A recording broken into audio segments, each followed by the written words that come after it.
Bonjour et bienvenue sur le site du podcast Histoire en série, créé et animé par Nicolas Charles et Johan Chanoir.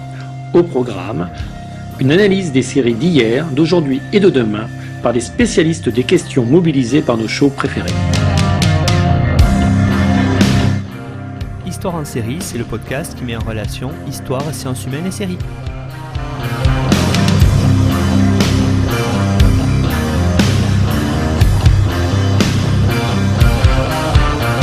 Bonjour à tous, bienvenue dans l'Histoire en série où je reçois aujourd'hui Marie de Mars. Bonjour Marie. Bonjour Nicolas. Alors Marie, vous êtes chercheuse indépendante en civilisation américaine avec un intérêt prononcé pour la sociologie des musiques populaires ainsi que pour l'histoire de la Louisiane. Vos travaux de doctorat ont porté sur les questions d'identité dans la musique disco et vos différents séjours de recherche vous ont permis d'acquérir une connaissance intime des dynamiques sociales et économiques du sud de la Louisiane. Dynamique, d'ailleurs, on va le voir, qu'on retrouve profondément dans la série d'aujourd'hui, qui s'appelle True Detective. Alors, peut-être pour commencer, Marie, est-ce que vous pourriez faire pour les auditeurs le pitch et la présentation de cette série? Oui, bien sûr. Alors, True Detective, alors, je vais me concentrer surtout sur la première saison. C'est une série qui a été créée par Nick Pizzolatto et Kari Joji Fukunaga. Et qui a été diffusée pour la première fois sur HBO en 2014. Alors, c'est une série qui met en scène un duo d'acteurs assez formidables, que sont Matthew McConaughey et Woody Harrelson. Et puis, donc, cette première saison, elle se concentre sur 8 épisodes d'une 50aine de minutes, très intenses, et qui en font une série absolument passionnante. Alors, un petit peu de contexte sur cette première saison. Nick Pizzolatto, et c'est un peu vraiment une particularité dans le monde des séries, est l'unique scénariste de la série, mais c'est aussi le showrunner et le producteur exécutif. Donc il a vraiment plusieurs casquettes, et donc cette omniprésence de Pizzolatto donne vraiment une patte très singulière à la série. Alors, avant de travailler pour la télévision, Pizzolatto a exercé comme enseignant à l'Université de Caroline du Nord et à l'Université de Chicago, où il a enseigné la littérature et l'écriture créative. Et puis, il est également auteur de plusieurs ouvrages de fiction, dont un roman qui s'appelle Galveston et qui a été adapté pour le cinéma il y a quelques années par Mélanie Laurent. Alors, avant True Detective, Pizzolatto a travaillé sur une autre série policière qui s'appelle The Killing, qui a été diffusée sur AMC en 2011 et pour laquelle il a écrit les 2 premiers épisodes de la saison 1. Alors, son comparse pour cette première saison de True Detective, Fukunaga, qui est réalisateur, et là aussi c'est une spécificité, c'est le seul réalisateur pour des 8 épisodes, et aussi producteur exécutif pour cette saison 1. Et donc son travail à la réalisation lui a valu de nombreuses nominations, et il a reçu l'Emmy Award de la meilleure direction pour l'épisode 4 justement de cette première saison de True Detective. Et puis, pour les cinéphiles, on pourra retrouver Fukunaga dans le prochain James Bond, puisque c'est lui qui a eu la lourde tâche de réaliser le prochain opus de la série de 007, qui sortira bientôt, normalement, et qui s'appelle No Time to Die. Donc voilà pour la présentation des maîtres qui sont aux commandes de la série. Et pour le résumé, alors True Detective, c'est une série policière dont l'action se déroule dans le sud de la Louisiane, en 1995, et on va suivre les inspecteurs Martin Hart, qui est joué par Woody Harrelson, et Rustin Cole, joué par Matthew McConaughey, dans leur enquête pour résoudre un meurtre d'une jeune femme qui s'appelle Dora Lang. C'est une jeune prostituée dont le corps a été retrouvé nu, mutilé, et dont le corps a été mis en scène selon un rituel, semble-t-il, occulte. Alors la série est construite autour du procédé de flashback, puisque les scènes d'enquête qui se parlent en 1995 sont entrecoupées par des scènes d'interrogatoire des 2 policiers, qui, elles, sont situées en 2012. Et donc, pendant ces scènes d'interrogatoire, les deux anciens inspecteurs vont revenir en détail sur leur enquête de 95 et le spectateur va vite comprendre que toute la vérité n'a sans doute pas été faite sur le meurtre de Dora Lange et que nos deux inspecteurs cachent peut-être quelque chose. Alors cette première saison de True Detective a été unanimement saluée par la critique comme par le public. Chaque épisode a en moyenne rassemblé près de 12 millions de téléspectateurs. Donc ça inclut la diffusion initiale, plus ensuite les vues en streaming. Il faut souligner que donc cette importante visibilité en termes de téléspectateurs, c'est le meilleur démarrage pour HBO pour une nouvelle série depuis Six Feet Under, qui, elle, a démarré en 2001. Donc vraiment, c'est vraiment pour recontextualiser l'importance et le succès qu'a eu cette première saison de True Detective à sa sortie. Alors les critiques ont insisté sur la très grande qualité de l'écriture et de la réalisation, et puis bien sûr sur la performance particulièrement habitée de McConaughey, qui porte la série sur ses épaules. Donc on connaît McConaughey pour ses importantes transformations physiques, et ici il nous donne encore une prestation formidable entre son personnage de 1995 et 2012. Et voilà, et donc c'est sans doute sa performance qui est aussi à l'origine du succès de la série. Donc par la richesse et la complexité des thèmes abordés dans cette première saison, True Detective, c'est une série policière qui est absolument singulière et tout à fait captivante, puisqu'elle dresse un portrait assez cru et vraiment sans concession de la société américaine, plus particulièrement de la société du sud des États-Unis, mais on en reparlera ensemble dans quelques minutes. Alors effectivement, Marie, ce qui est intéressant ici, c'est de voir que c'est une série littéraire qui est au carrefour de beaucoup de genres, de plusieurs genres. On va le voir dans ces premières questions thématiques. Déjà, peut-être voir avec les auditeurs, Marie, est-ce que vous pourriez expliquer en quoi True Detective, cette saison 1, c'est vraiment une série qu'on peut qualifier d'anthologique? Oui, alors la spécificité de True Detective, alors outre l'omniprésence de Pizzolato au scénario, c'est que c'est une série dite anthologique. Alors la série anthologique, c'est pas spécifique à True Detective, c'est un format de série qui était très populaire dans les années 50 et 60 aux États-Unis. Et en fait, à la différence d'une série feuilleton classique, dans l'anthologie, un épisode, c'est une histoire qui a un début, un milieu et une fin, et les différents épisodes n'ont aucun lien entre eux, si ce n'est une même thématique. Donc, parmi les séries d'anthologie les plus connues, il y a bien sûr la Quatrième Dimension.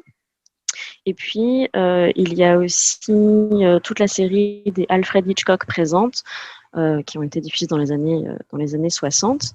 Un peu plus tard, il y a eu aussi, je ne sais pas si vous vous en rappelez, mais la série fantastique Au-delà du réel. Et puis, pour parler de choses beaucoup plus récentes, la série Black Mirror est tout à fait représentative de ce genre anthologique. Alors, dans True Detective, c'est un petit peu différent, puisque l'idée d'anthologie n'est pas appliquée à l'épisode, mais à l'échelle de la saison.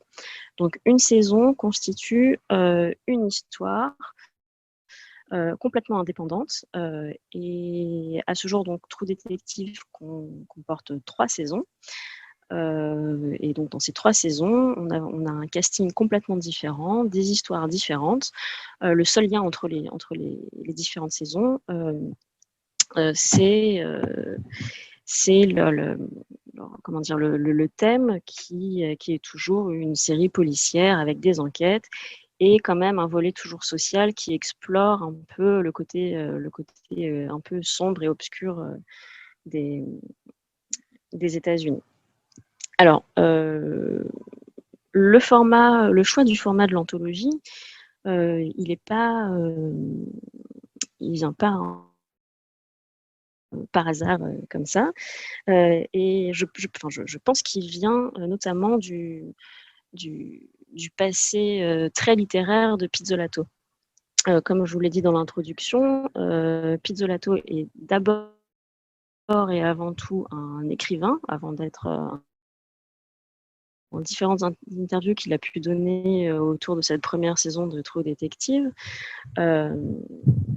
Il insiste bien sur le fait qu'à l'origine, True Detective devait être un roman et non pas une série, c'était un projet de roman. Mais il s'est vite rendu compte que son roman allait être beaucoup trop massif et beaucoup trop complexe et tordu. Et donc, il s'est dit pourquoi pas tester une mise à l'image.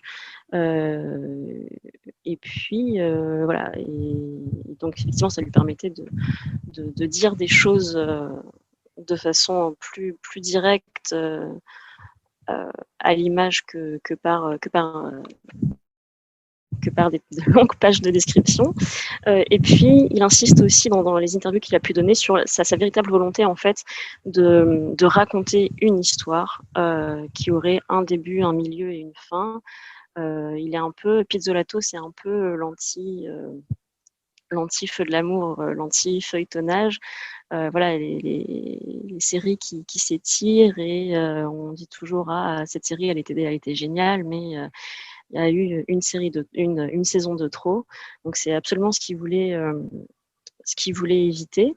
Alors malgré tout, son côté littéraire est quand même bien ressorti, même si donc la première saison de True Detective a été adaptée en série, donc en 8 épisodes. Le scénario que les acteurs ont reçu était digne d'un roman, puisque il est dit, paraît-il, que le scénario faisait plus de 500 pages. Donc voilà, quand même beaucoup de lecture et beaucoup de travail pour les acteurs. Marie, maintenant, l'idée qu'on retrouve dans True Detective, qui est quand même assez importante, c'est cette idée où l'on bascule dans la série parfois entre, on retrouve de l'étrange, on retrouve parfois des sensations quasiment de film noir. Comment ça se passe véritablement de faire la mise en abîme de cette enquête, véritablement, dans cette première saison, en tout cas, de la série? Oui, alors ce qui est très intéressant dans True Detective, c'est que, donc, comme je vous l'ai dit, Pizzolato est un écrivain et ben, on va retrouver toutes ces influences littéraires dans la série. Alors oui, effectivement, True Detective, donc c'est une enquête policière un peu traditionnelle. Voilà, deux flics, une enquête, voilà, c'est très basique. Mais effectivement, dans True Detective, il s'est beaucoup inspiré du film noir qui lui-même est une adaptation du roman noir, en fait, de la forme littéraire. Donc, que ce soit dans le film ou dans le roman noir, la particularité des enquêtes policières, c'est que souvent, elles vont mettre en scène quand même une violence assez exacerbée, ce qui est pas trop le cas dans True Detective dans la série. Mais surtout, la particularité du film et du roman noir, c'est la forte dimension sociale qui est donnée à l'enquête et puis souvent même aux personnages des enquêteurs. Donc on pourra parler un peu de ça aussi plus tard, mais oui, effectivement, le film noir et le roman noir sont des éléments très présents et on parlera un peu plus tard des personnages, plus en détail des personnages des inspecteurs, des détectives. Et pour les amateurs de littérature, ceux qui ont lu Raymond Chandler ne peuvent que reconnaître certaines caractéristiques de ces personnages de romans noirs, des enquêteurs un peu malmenés par la vie, un peu bruts de décoffrage parfois. Et voilà, et donc on est tout à fait dans cette ambiance-là dans True Detective. Entre autres ambiances qu'on peut retrouver dans la série. Parmi les autres influences littéraires qu'on retrouve aussi dans cette première saison de True Detective, Il y a ce qu'on appelle en anglais la weird fiction. Alors, il n'y a pas vraiment de traduction française précise. On parle en français de l'étrange. Alors, bon, dans cette weird fiction, on retrouve quand même quelques éléments caractéristiques. Donc, ce sont souvent des nouvelles où on va retrouver un goût prononcé pour l'horreur, pour le macabre, et puis parfois aussi pour le fantastique. C'est un genre, ou parfois un sous-genre selon certains, qui prend son essor à la fin du XIXe siècle. Et puis, je dirais, l'écrivain le plus représentatif de cette weird fiction, c'est Edgar Allan Poe. Si vous avez des souvenirs de lecture de collège ou lycée, je pense qu'on a tous lu Double assassinat dans la rue Morgue, ou peut-être pour certains La chute de la maison Usher. Et donc voilà, donc on est vraiment dans quelque chose où l'étrange se faufile un chemin comme ça à travers dans la réalité. On ne sait pas trop exactement ce qui est vrai, ce qui ne l'est pas. Et dans True Detective, on va retrouver ça. Alors, je précise pour ceux qui n'auraient pas vu True Detective, ce n'est pas une série policière fantastique. On ne va pas avoir de monstres qui vont venir d'un univers parallèle. L'étrange ici est beaucoup plus subtil. Je reviendrai dessus tout à l'heure. Et puis, voilà, cette weird fiction, elle a aussi beaucoup inspiré Lovecraft, notamment pour tous ces livres autour du mythe de Cthulhu. Donc pareil, je reviendrai là-dessus tout à l'heure et voir voilà, quels éléments Lovecraftiens on peut retrouver dans True Detective. Et puis enfin, un autre genre littéraire que l'on retrouve très fortement dans cette première saison de True Detective, c'est ce qu'on appelle le Southern Gothic. En français, on pourrait dire le gothique sudiste.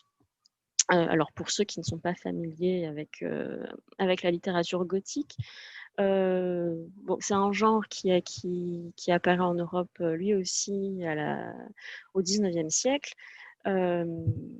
Donc on va avoir qui découle un peu du romantisme, on va avoir cette esthétique de la ruine, voilà, les hommes un peu torturés, etc., des choses un peu mystérieuses qui se passent dans une nature un peu sauvage.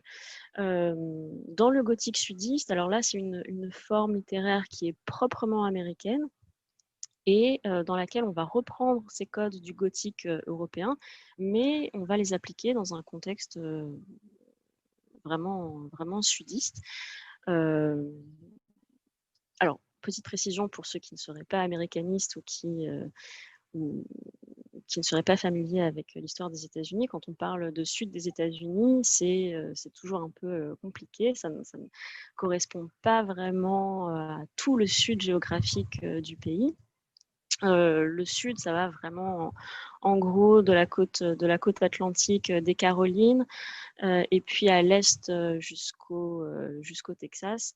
Voilà, en fait, donc c'est cette zone du sud des États-Unis très religieuse où se sont concentrés les esclaves et puis les plantations de sucre et de coton qui ont fait la richesse du sud des États-Unis. Le gothique américain, le gothique sudiste, il a été très bien décrit par Marie Liénard dans un article que vous retrouverez en bibliographie.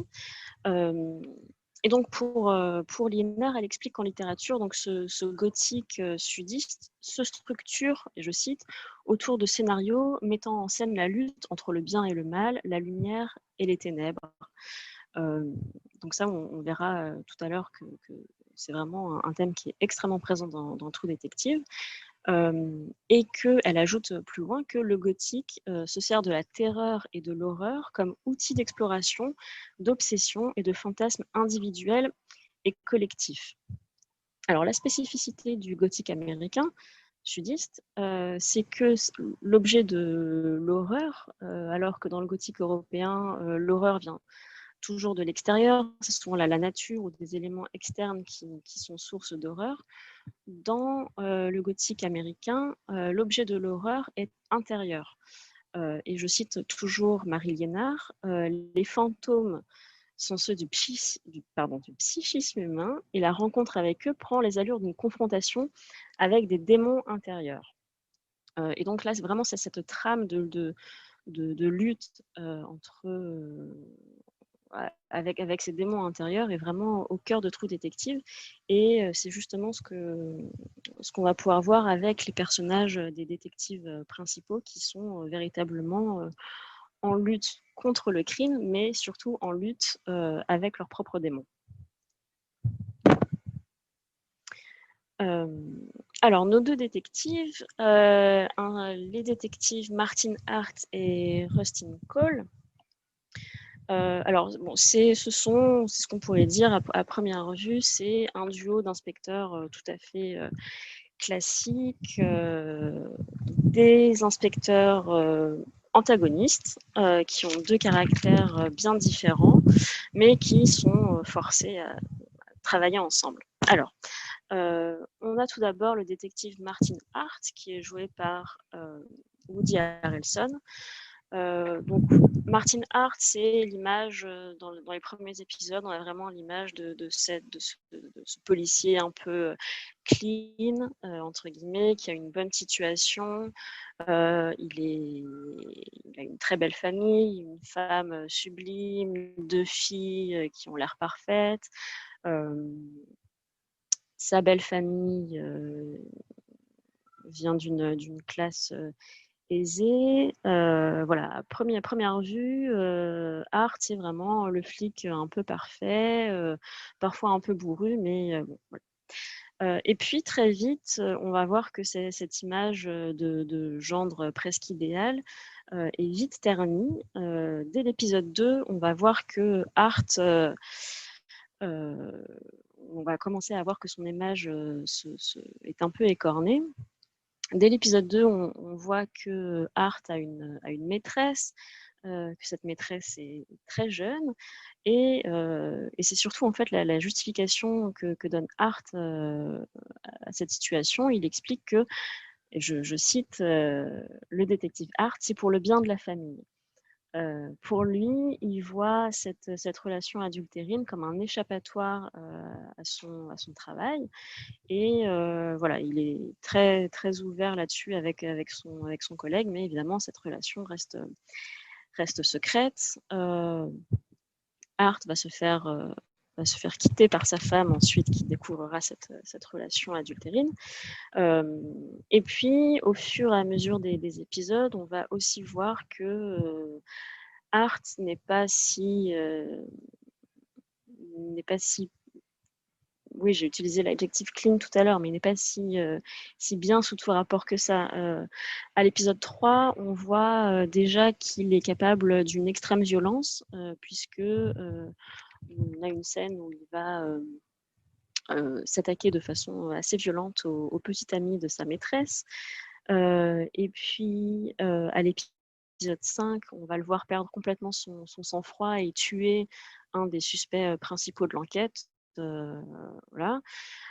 Et puis, plus la saison avance, plus on va voir voilà, ce déchaînement de violence dont il peut être capable. Et il fait notamment, dans l'épisode 6, il va faire arrêter et incarcérer je crois deux ou trois jeunes qui sont des amis de sa fille.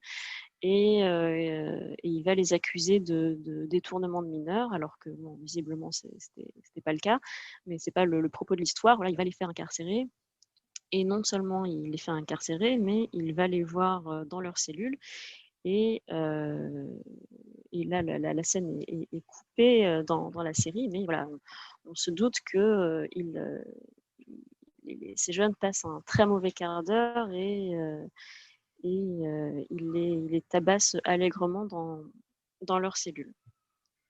Alors, ce qui est aussi intéressant avec le personnage de Martin Hart, c'est que voilà, donc on le voit vraiment, c'est un peu une pente descendante pour lui. Lorsqu'on le retrouve en 2012, on voit que ces démons intérieurs avec lesquels il était en prise dans l'enquête de 1995 sont toujours présents. On voit qu'il est toujours aussi accro au sexe avec des très jeunes femmes. Et ce qui est assez perturbant, ce qui peut être perturbant pour les spectateurs, c'est que au début de la série, à un moment, les enquêteurs se rendent dans une maison de prostitution au fin fond de la campagne louisianaise. Et donc, c'est une maison de prostitution qui emploie des très jeunes filles, pour ne pas dire des enfants. Et parmi ces très jeunes femmes, il y a une prostituée et, qui est particulièrement jeune. Et Art, voilà, elle trouve la situation scandaleuse et lui donne de l'argent en lui disant voilà, tu as mieux à faire ailleurs, sors de là, voilà, tu peux faire autre chose. Et donc, on le retrouve en 2012, et il retrouve cette même jeune femme qui était prostituée en 95, et il va avoir une aventure avec elle.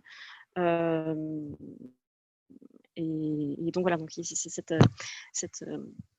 télescopage des deux épisodes procure une sensation assez désagréable pour le téléspectateur. Et voilà, on voit que le personnage de Art n'a pas réglé tous ses problèmes, loin s'en faut. Alors l'autre personnage principal de ce duo de flics, c'est Rustin Cole, qui est joué par donc Matthew McConaughey. Alors lui, c'est un personnage beaucoup plus complexe. Dès les premières minutes de la série, on sent que voilà, il est très différent de son collègue Art.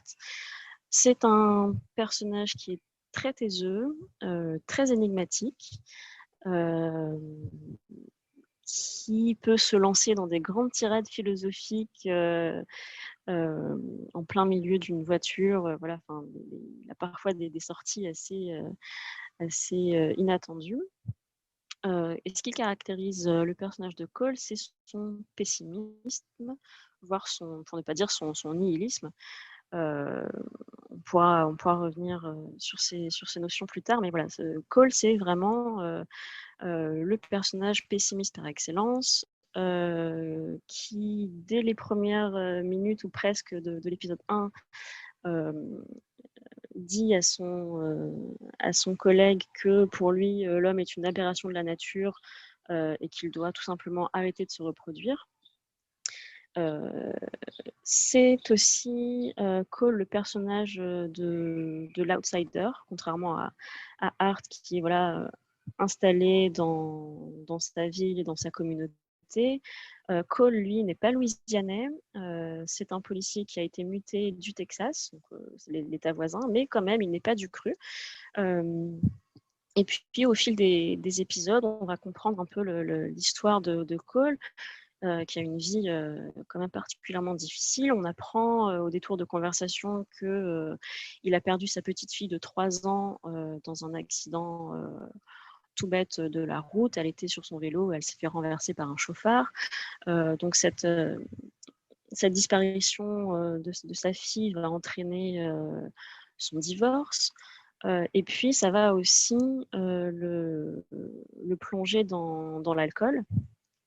Et dès le premier épisode, à la fin du premier épisode, on le voit arriver complètement sous chez son collègue Martin Hart.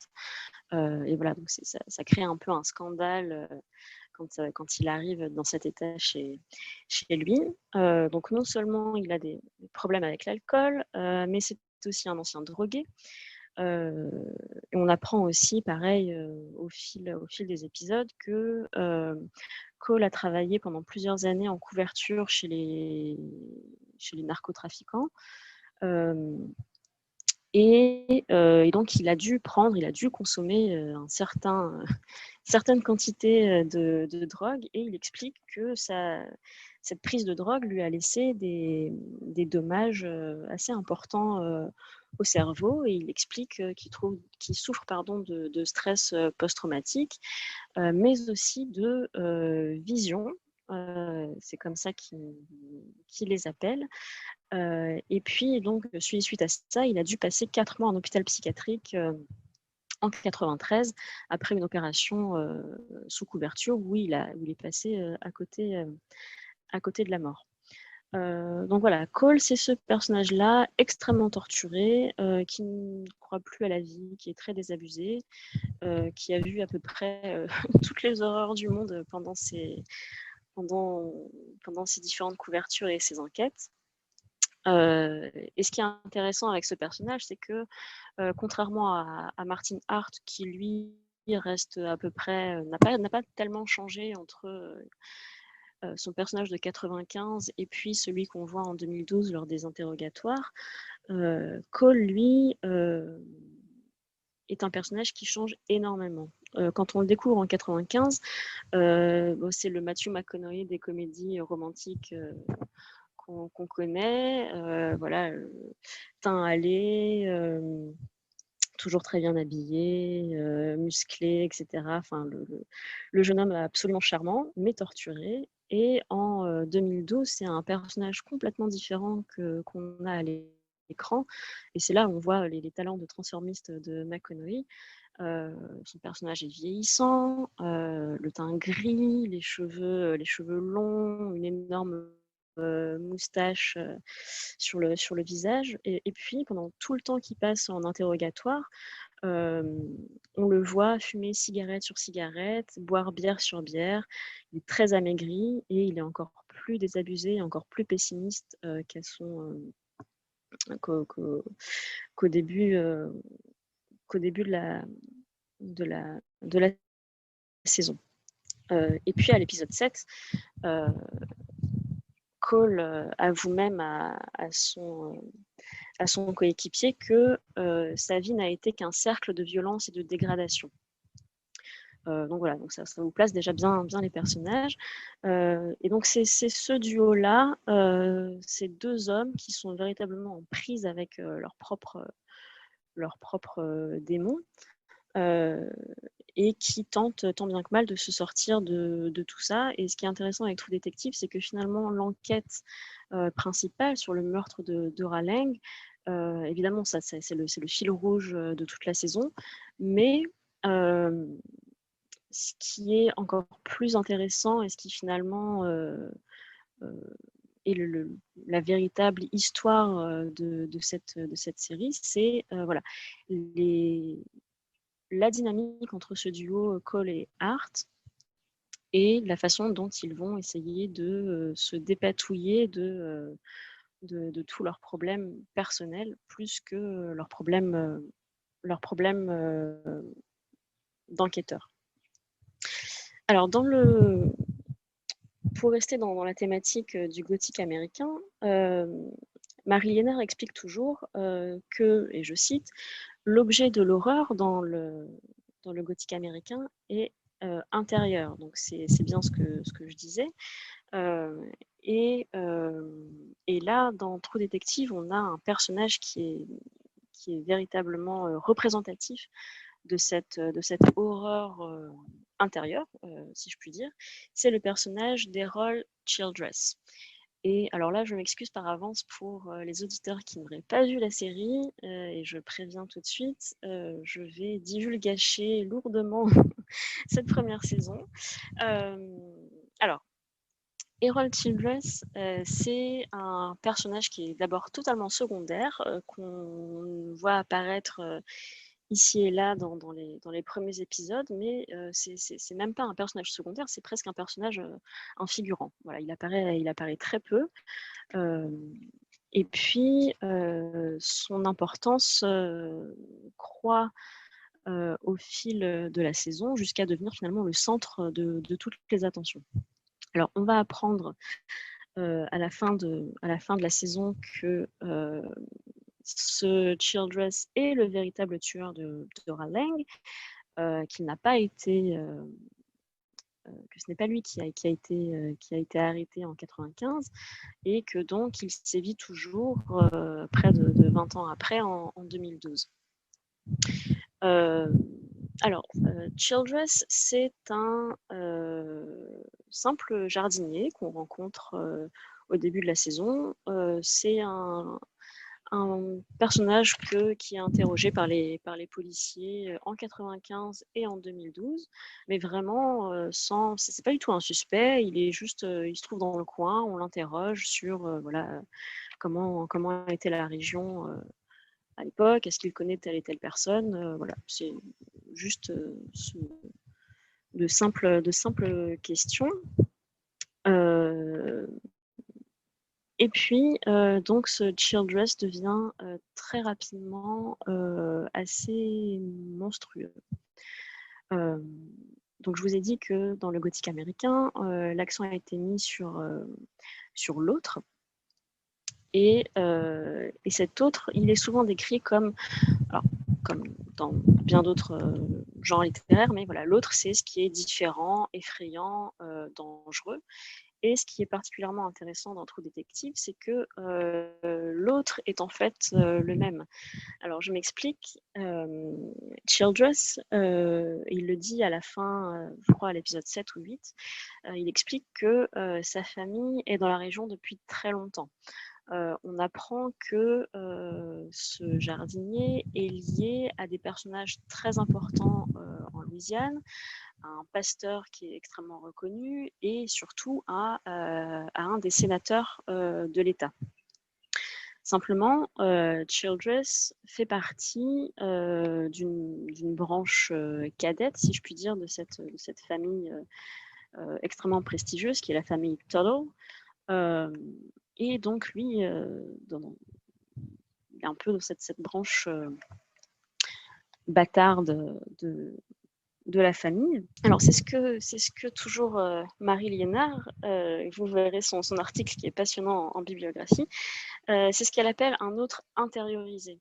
Et ça, c'est caractéristique des personnages du gothique américain.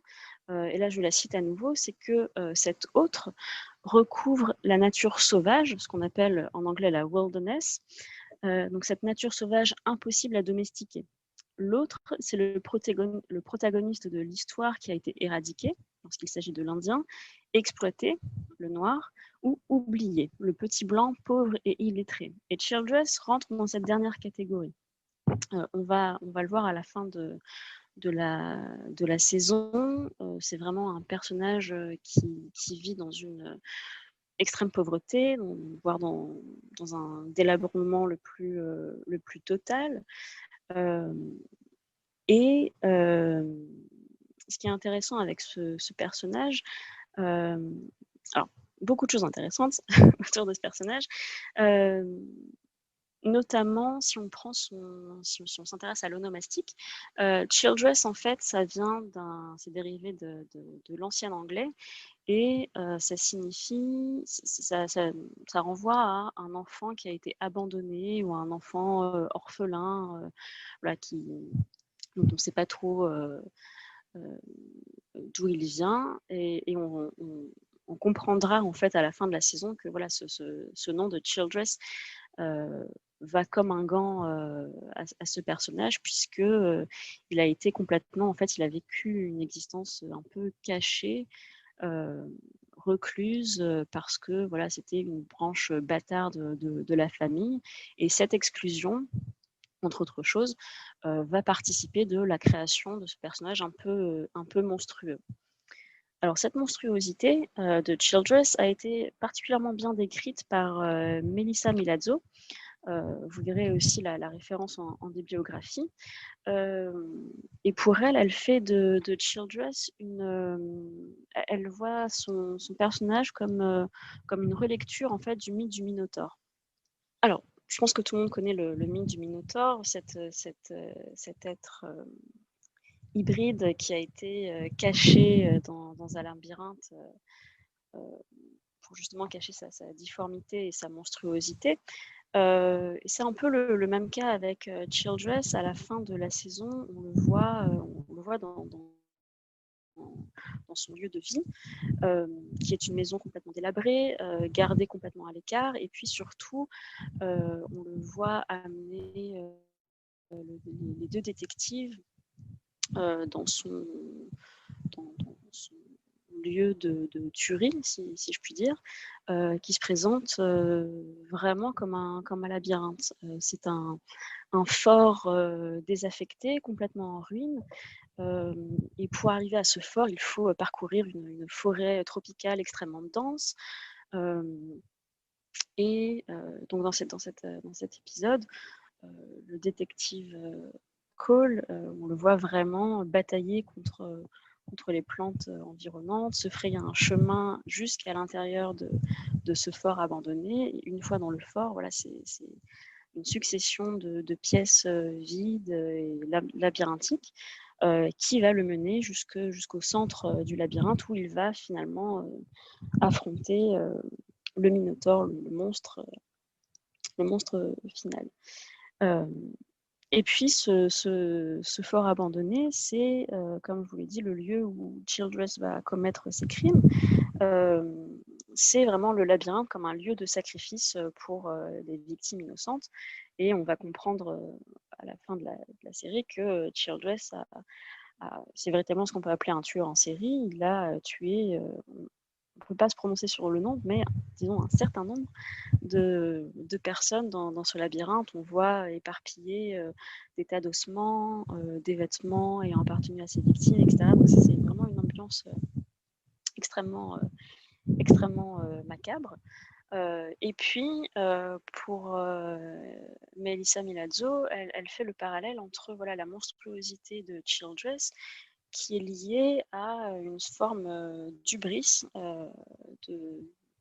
de sa famille, et que en fait, le personnage de Childress, il paye un peu pour tous les péchés commis par la famille les siècles précédents. On reviendra sur ces péchés un peu plus tard dans l'entretien. Marie, maintenant, est-ce qu'on pourrait voir aussi autre symbolique qui a été très travaillé, notamment par Michel Pastoureau, l'historien spécialiste des symboles et notamment des couleurs, c'est celle du jaune. Alors, qu'est-ce qu'on peut dire justement sur cette symbolique-là dans la série True Detective, pardon. Oui, alors c'est vrai que le jaune est un peu la couleur, le fil rouge, si je peux dire, de la série. Alors, d'abord, d'un point de vue esthétique, c'est vrai que le parti pris de Fukunaga a été vraiment de plonger le téléspectateur dans une ambiance comme ça un peu brumeuse, avec des teintes très jaunâtres. Et on reviendra un peu plus tard sur le pourquoi aussi de ce choix-là. Mais voilà, déjà visuellement, c'est une couleur qui est assez présente, de façon assez subtile, mais on la retrouve tout au long de la série.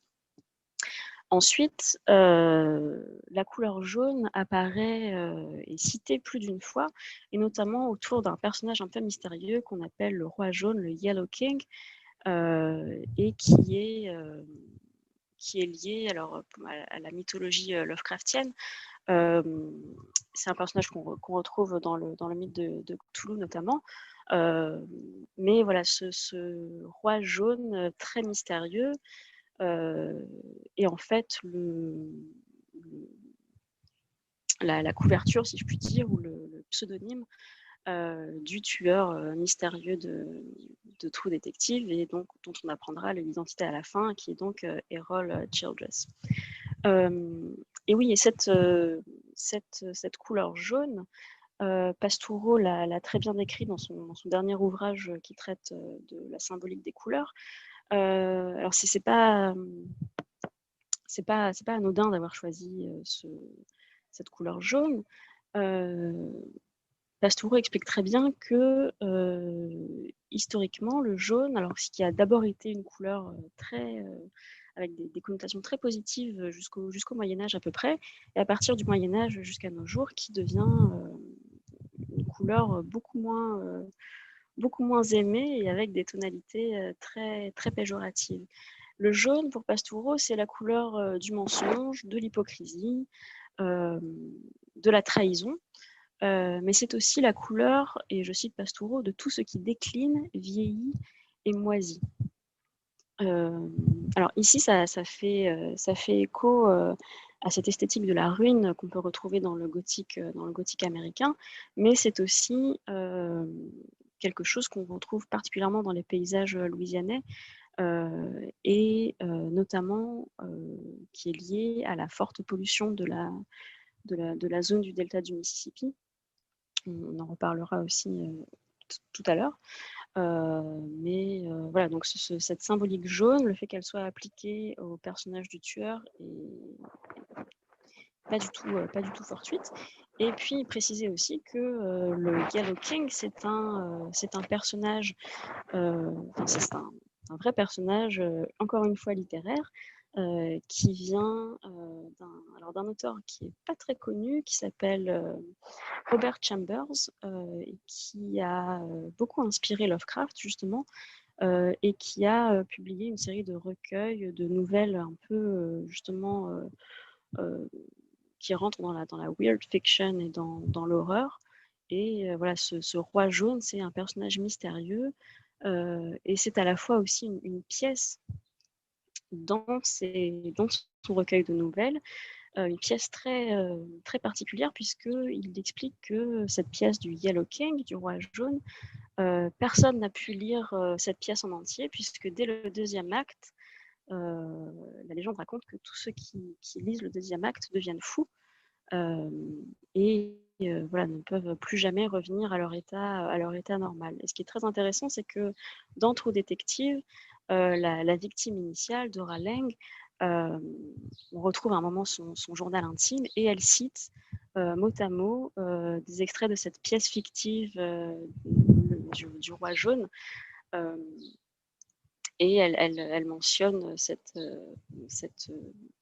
ce lieu mythique qui s'appelle Carcossa, et qu'elle est censée atteindre à un moment donné dans sa quête vers un monde meilleur. Et voilà, donc toute cette symbolique autour du roi jaune, de Carcossa, et puis de la symbolique du jaune très forte autour de la décrépitude et de la moisissure, c'est quelque chose qui est extrêmement présent, et qui fait un lien extrêmement fort avec en fait un troisième personnage principal de la série, outre les détectives, c'est finalement c'est la Louisiane elle-même. J'ai fait tout à l'heure, Marie, en posant la question, un lapsus qui est révélateur, parce qu'en fait, cette série, True Detective, c'est vraiment une série qui s'inspire d'un genre spécifique aux États-Unis qu'on appelle les True Crimes. Alors, est-ce que vous pourriez nous présenter ça maintenant? Oui, alors tout à fait. Les true crimes, donc c'est quelque chose qui passionne les Américains, mais pas que. En France, on connaît plutôt ça sous le nom de faits divers. Alors, ça recouvre pas exactement le fait divers et le true crime ne recouvrent pas exactement les mêmes choses. Mais disons que voilà, c'est les true crime, en français, les vrais crimes, les vrais meurtres. Ce sont des récits qui sont censés raconter des vraies histoires, des vraies enquêtes, des vrais meurtres, des vraies choses horribles qui se sont produites. Alors ça, c'est un genre littéraire spécifique aussi, qui a été extrêmement populaire dans la première moitié du XXe siècle, et qu'on retrouve notamment dans les magazines dits de pulp fiction. Et ce sont ces magazines très bon marché qui étaient vendus 10 centimes l'unité, imprimés en grande quantité sur du papier de très mauvaise qualité, donc sur de la pulpe de papier, d'où le nom de pulp fiction. Et en ce qui concerne True Detective, en fait, le titre de la série s'inspire directement d'un magazine qui s'appelle toujours, puisqu'il est toujours il est toujours diffusé, mais en Angleterre et plus aux États-Unis, qui s'appelait True Detective Magazine. Alors, ce magazine, il a été publié aux États-Unis entre 1924 et 1995, donc une très longue période de publication. Et il n'avait pas tout à fait ce titre-là au départ, il s'appelait True Detective Mysteries et pas Magazine, tout simplement parce que à l'origine, le magazine mélangeait les histoires de fiction et de non-fiction. Et puis très rapidement, le propriétaire du magazine s'est rendu compte que ce qui marchait particulièrement bien auprès des lecteurs, c'était ces true crimes, justement, ces enquêtes véridiques qui racontaient de vrais meurtres. Et donc, en 1941, le nom du magazine a changé pour s'appeler True Detective. Alors, il faut bien se rendre compte que True Detective, le magazine, c'est vraiment un phénomène éditorial assez important, puisque dans sa période faste, donc dans les années, autour des années 40, le magazine s'écoulait à plus de 2 millions d'exemplaires par mois. Donc voilà, c'était vraiment quelque chose qui était extrêmement suivi. Et puis c'est un succès qui n'est toujours pas démenti, puisque on retrouve cette passion pour le public, du public américain pour ces vraies histoires et ces vraies enquêtes. Alors il y a une autre série anthologie qui s'appelle American Crime, si je ne me trompe pas, sur Netflix, qui reprend le même principe. Et puis surtout, il y a eu il y a quelques années un podcast qui a fait un carton plein qui s'appelait Serial, un podcast de Sarah Koenig, et qui reprenait en version podcast audio ces histoires de true crime, et voilà, où elle partait dans une enquête pour résoudre des crimes un peu mystérieux, ou des choses, voilà, des enquêtes, des cold cases, comme on peut les appeler aussi. Donc voilà, donc c'est vraiment un genre très qui est toujours d'actualité. Et donc voilà, ce True Detective, la série, et alors s'inspire, oui et non, mais en tout cas voilà, c'est vraiment un hommage de Pizzolato à ce genre littéraire qui a marqué l'imaginaire américain. Vous avez tout à l'heure annoncé, Marie, quelque chose de très intéressant en nous disant effectivement que des personnages, en tout cas principaux, c'était vraiment la Louisiane elle-même, cet État si spécifique du sud des États-Unis, État qui a longtemps appartenu à la France, d'où son nom d'ailleurs, et qui garde aujourd'hui, qui en garde une culture très particulière. Hein. Je renvoie aussi aux émissions qu'on a pu faire dessus sur Treme notamment, qui montrent bien la culture musicale. Là, c'est quelque chose de différent. On va le voir, on voit une autre Louisiane. Est-ce que vous pourriez nous la présenter un peu plus en détail, parce qu'on voit bien que ce cadre-là dans la saison 1 est vraiment très spécifique. Oui. Alors le choix de... Alors effectivement, True Detective, la saison 1 se passe en Louisiane, et pas n'importe où en Louisiane, mais dans le sud de la Louisiane. Alors pour ceux qui connaissent l'État, c'est presque... Voilà, c'est vraiment deux régions très distinctes. Et petite précision avant de vous parler plus en détail de la Louisiane, mais le choix de situer True Detective dans ce sud de la Louisiane est pas anodin. Pizzolato, le scénariste et showrunner de la série, est lui-même louisianais. Il a passé toute son enfance et une grande partie de sa vie d'adulte, de jeune adulte en tout cas, en Louisiane, donc il connaît parfaitement la région. Il sait, voilà, comment la vie se passe là-bas. Il est tout à fait au courant des problématiques qui peuvent s'y dérouler. Et puis, bien sûr, d'un point de vue purement esthétique, voilà, la Louisiane s'inscrit parfaitement dans l'esthétique du gothique américain. Mais pour contextualiser un petit peu tout ça, oui, la Louisiane, effectivement, c'est un État qui est totalement à part aux États-Unis, qui est à part pas mal de choses, mais notamment pour son histoire, comme vous l'avez dit, ça a été un territoire français pendant presque un siècle.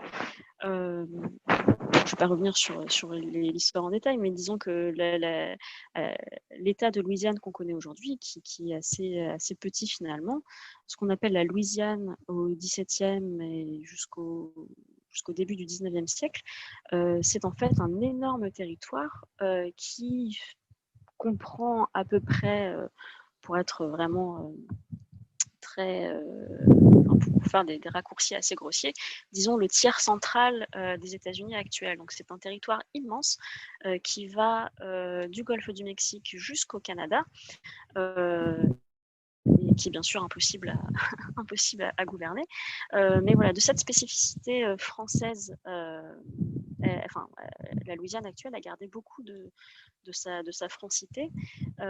Et puis aussi, l'autre particularité de la Louisiane, c'est que bon, elle a changé de main plusieurs fois au cours des années. Elle a été aussi espagnole.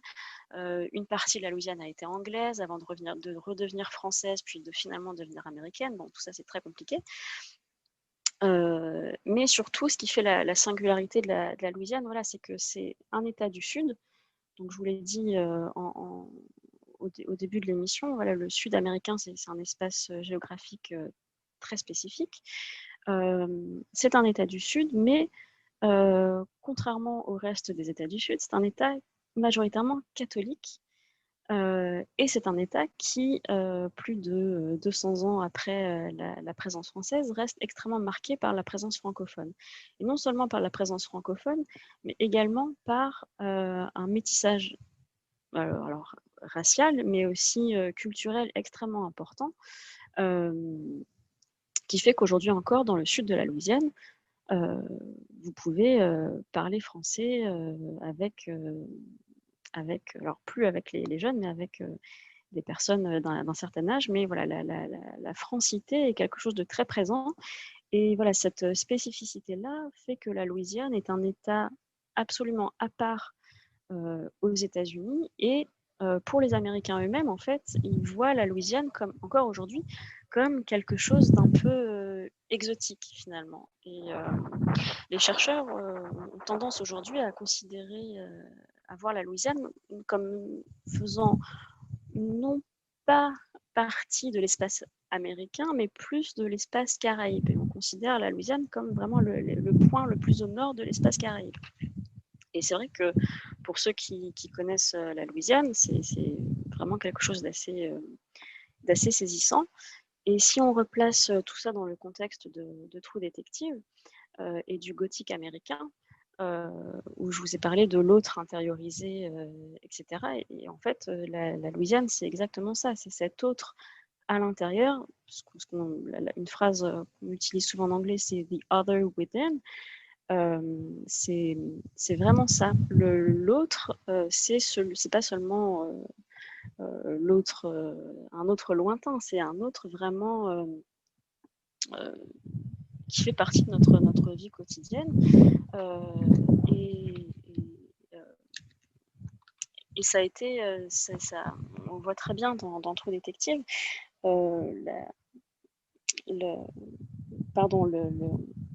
les personnages qui sont présentés sont vraiment très loin de cet idéal un peu américain qu'on peut voir dans les séries en général. Voilà, ici, on se concentre vraiment sur une population délaissée, pauvre, marginalisée. Alors évidemment, on peut dire que c'est caricatural. Effectivement, dans le sud de la Louisiane, tout n'est pas que pauvreté mais ça fait partie de la réalité de l'État.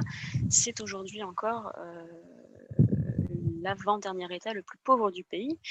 Voilà, et c'est un État qui est un peu laissé à l'abandon des politiques publiques. On l'a vu notamment suite à l'ouragan Katrina, et je pense que dans l'épisode de Trémé, ça a été évoqué aussi. Mais voilà, c'est un État qui est laissé à l'abandon par l'État fédéral lui-même. Et donc, toute cette singularité, à la fois ce mélange ethnique, culturel, la pauvreté endémique qui règne en Louisiane, tout ça fait un terreau fertile pour Pizzolato pour créer ce personnage de monstre qui apparaît comme ça au sein de la communauté et qui commet des actes absolument horribles.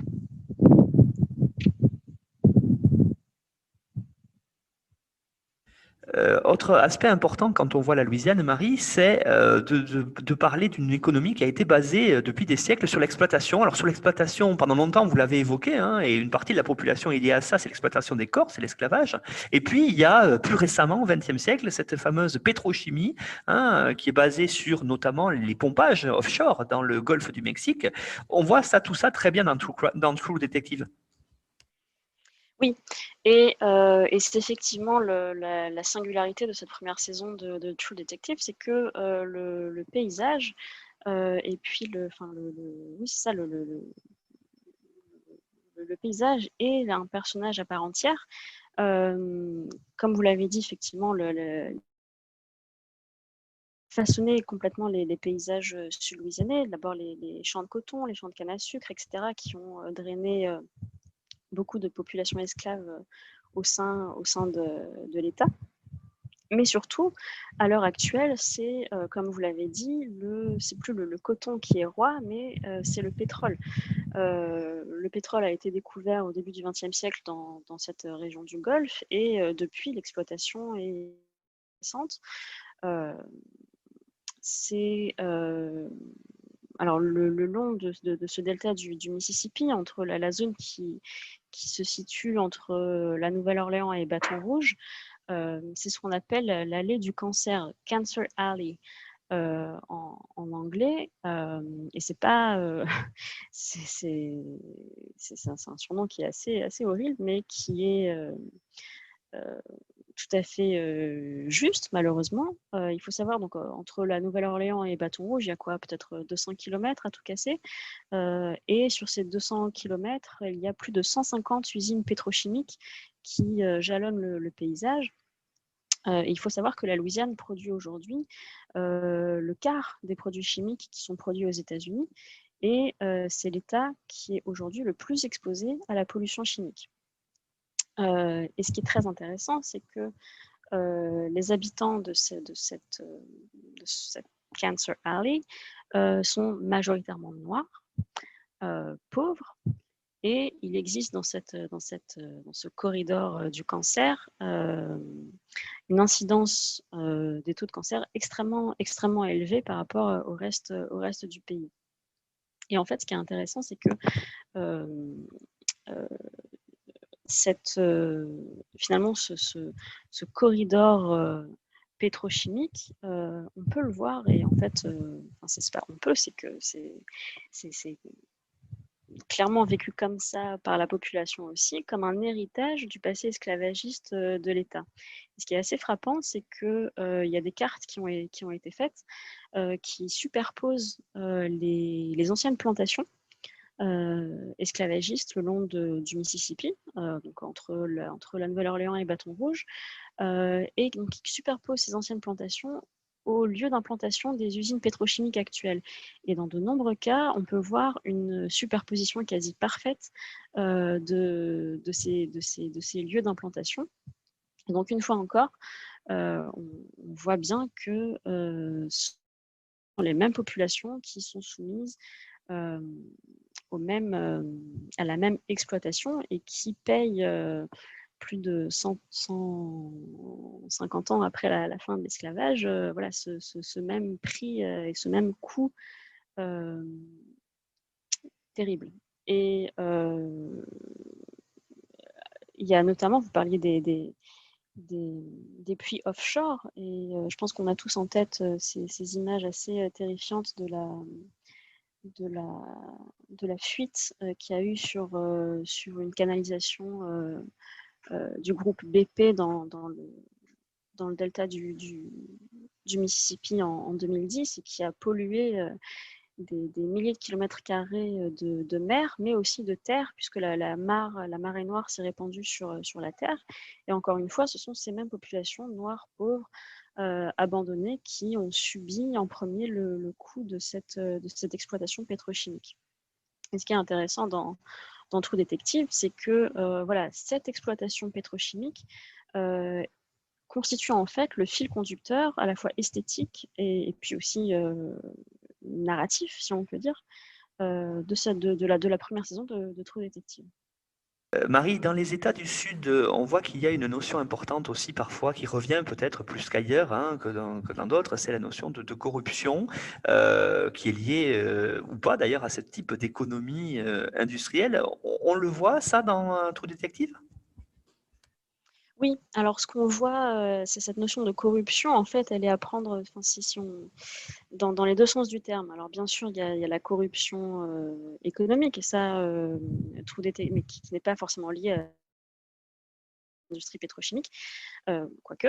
Mais voilà, dans True Detective, on voit bien comment les familles puissantes de la région peuvent faire pression sur les enquêtes et orienter ou non les inspecteurs vers telle ou telle chose. Donc ça, voilà, c'est cette première forme de corruption. Mais ce qui est surtout présent dans cette première saison de True Detective, c'est la corruption physique et morale qui découle de cette industrie pétrochimique et qui déteint, donc une corruption qui attaque le paysage, les sols, et qui finit par contaminer aussi les hommes. Alors, ce qui est assez marquant dans True Detective, c'est que dans chaque épisode, alors pas dans chaque plan, ça serait mentir, mais disons que dans de nombreuses reprises, on a toujours des plans aériens qui nous montrent des usines pétrochimiques. Et ce qui est assez frappant, c'est que dans ces... Bon, c'est le talent de réalisation de Fukunaga qui est à l'œuvre. C'est que dans True Detective, une des spécificités, c'est qu'on a beaucoup de plans aériens. Et ces plans aériens dans lesquels on voit souvent la voiture des détectives sillonner les routes des bayous, qui apparaissent donc comme une petite fourmi dans cette nature. Et ce qui est intéressant, c'est que souvent dans ces plans aériens, ils sont coupés. On a une proportion de 2 tiers, 1 tiers. Et c'est souvent 2 tiers de terre, 1 tiers de ciel, ou 1 tiers 2 tiers de ciel, 1 tiers de terre. Enfin, bon, c'est toujours les mêmes proportions. Et donc, c'est pour ceux qui connaissent la Louisiane, les paysages du delta sont vraiment magnifiques. Une nature extrêmement luxuriante. Et dans cette nature luxuriante, on a toujours, quelque part, au fond, une usine pétrochimique en activité. Et ça, c'est absolument marquant dans True Detective, et c'est vraiment, et Pizzolato l'a mentionné dans diverses interviews, il a vraiment voulu que ce paysage du sud de la Louisiane fasse partie intégrante de l'histoire. Et donc voilà, on voit vraiment ces usines qui mangent le territoire. Et on les voit en action. Alors, qui attaque le territoire, il faut savoir qu'en Louisiane, par exemple, les rejets chimiques de ces usines sont catastrophiques pour la faune et la flore locale. Dans le delta du Mississippi, on a souvent des nappes d'algues, de micro-organismes qui tuent en fait toute vie dans le delta. Et ça, c'est lié directement au rejet pétrochimique. Et donc, comme ces usines corrompent ou détruisent la nature, ces mêmes éléments de la pétrochimie vont détruire, dégrader aussi les habitants. Et ça, c'est très visible dans True Detective. Tout au long de la série, on voit les inspecteurs traverser des zones laissées à l'abandon. Ça, c'est la partie économique et le rôle de l'État. Mais aussi, on traverse des paysages qui sont corrodés. Marie Dama. Oui.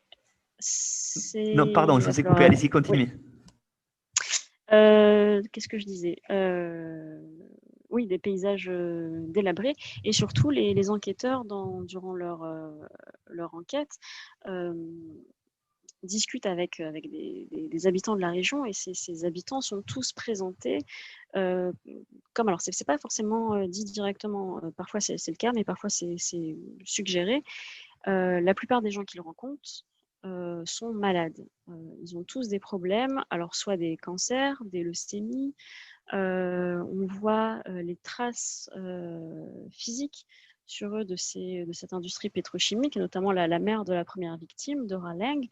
Les inspecteurs vont la rencontrer. C'est une femme qui a vieilli prématurément, qui a les ongles complètement jauni et ravagé par son travail dans les industries chimiques.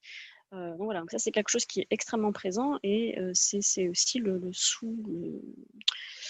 je dirais la sous-trame aussi de True Detective, c'est cette critique de l'exploitation pétrochimique et du capitalisme américain qui n'hésite pas à détruire non seulement sa nature, mais ses propres habitants à des fins purement économiques. Marie de Mars, merci pour cette intervention sur True Detective. Donc, on retrouvera en bibliographie, vous l'avez annoncé tout au long de l'émission, des articles qui permettront aux auditeurs d'approfondir leurs connaissances à la fois sur la série et puis sur l'espace que vous avez évoqué tout au long de l'émission, la Louisiane. Donc, on retrouve cette bibliographie sur le site internet histoireensérie.com à la page de l'émission qui est en ligne. Et puis, vous pouvez aussi suivre notre actualité sur le fil Twitter @histoiresérie pour savoir quelles sont les prochaines émissions et discuter avec nous sur Twitter ou sur le groupe Facebook donc d'Histoire en série. Vous avez aussi le résumé des émissions disponibles sur notre partenaire nonfiction.fr avec les liens pour aller les écouter sur toutes les plateformes de podcast, sur Spotify et sur YouTube. Il ne me reste plus, Marie, qu'à vous remercier, puis peut-être une nouvelle intervention en français ou en anglais, pourquoi pas, dans notre série d'émissions Histoire en série en VO. En tout cas, merci pour cette présentation, pour nous avoir fait voyager vers le sud des États-Unis. Puis à bientôt, j'espère, Marie. Merci beaucoup, Nicolas, et peut-être à bientôt.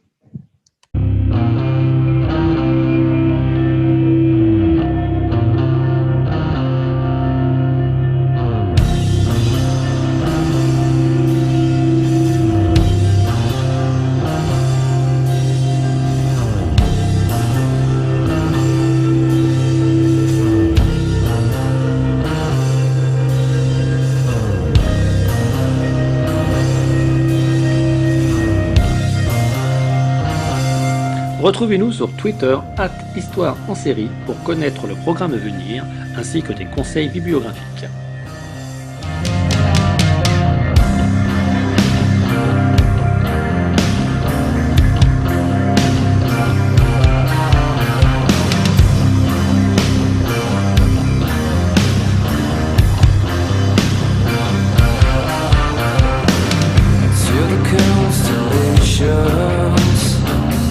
Travel launches to clear.